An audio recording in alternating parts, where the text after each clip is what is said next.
இன்றைக்கி நம்ம பார்க்க போகிற ரெசிபி உங்கள் வீடுகளில் ஆப்பமோ அல்லது இடியாப்பமோ எப்போ நீங்கள் செஞ்சீங்கன்னாலும் சரி, அதுக்கு ஒரு சூப்பரான ஒரு சைட் டிஷ் ரெசிபி தான் நாம் இன்றைக்கி பார்க்க போகிறோம். ஃபஸ்ட்டு நான் ஒரு 2 தேங்காயை, பெரிய சைஸ் தேங்காயை 2 தேங்காயை கொஞ்சமாக தண்ணி சேர்த்துட்டு நல்ல மிக்ஸி ஜாரில் ஃபைன் பேஸ்ட்டாக அரைச்சி ஒரு ஜல்லடையில் அதை ஊற்றி தேவையான அளவுக்கு தண்ணியும் ஊற்றிட்டு, தேங்காய் பால் ரொம்ப தண்ணியாக இருக்கக்கூடாது, ஓரளவுக்கு திக்காக இருக்கணும். அப்போ தான் அந்த டேஸ்ட் ரொம்ப நல்லாயிருக்கும். ஸோ நான் 2 தேங்காயை நல்லா அரைச்சி இந்த மாதிரி ஒரு ஜல்லடையில் ஊற்றி நல்லா திக்கான தேங்காய் பாலாக ஃபஸ்ட்டு நம்ம பிழிஞ்சு எடுத்து வச்சுக்கலாம். பாருங்கள், 2 தேங்காயும் நல்லா ஃபைன் பேஸ்ட்டாக அரைச்சி இந்த அளவுக்கு நான் தேங்காய் பால் பிழிஞ்சு தனியாக எடுத்து வச்சுருக்கேன். இப்போ நான் ஒரு கடாயில் நல்லா ஹீட் பண்ணிக்கலாம் கடாயை. அதில் ஆயில் எதுவுமே சேர்த்த வேண்டாம். சேர்த்தாமல் 1 டீஸ்பூன் அளவுக்கு சோம்பு ஆட் பண்ணிக்கிறேன். சோம்பு நல்ல வாசனை வர வரையும் நல்லா வறுத்துட்டு, இப்போ இதை ஆற வச்சுட்டு ஒரு இடிகல்லில் சேர்த்துருங்க.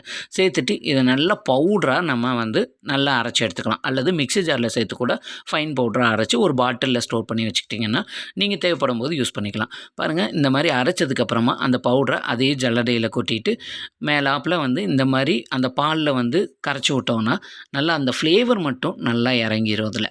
இப்போ இந்த தேங்காய் பாலை நல்லா மிக்ஸ் பண்ணி விட்டுருங்க. மிக்ஸ் ஆனதுக்கப்புறமா நான் இது கூட ஒரு 5 பனானா இது கூட நான் சேர்த்த போகிறேன். நான் கேரளா ரஸ்தாளி தான் நான் எடுத்திருக்கேன்.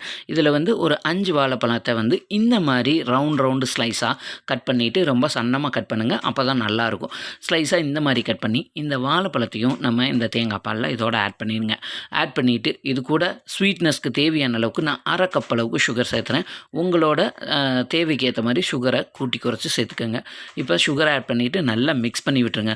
நல்லா சுட சுட ஆப்பமோ அல்லது இடியாப்பம் செஞ்சீங்கன்னா அந்த இடியாப்பத்துக்கோ இந்த தேங்காய் பாலை ஊற்றி சாப்பிட்டு பாருங்கள். ஆனால் கொஞ்சமெல்லாம் ஊற்றாதீங்க, நிறைய கொலை மாதிரி தீக்கி வச்சு நல்லா கரைச்சி குடிச்சிங்கன்னா செம்மையாக இருக்கும். தேங்காய் பால் ரொம்ப ரொம்ப நல்லது. குழந்தைங்கள்லேருந்து பெரியவங்க வரையும் சூப்பராக சாப்பிட்டுக்குவாங்க.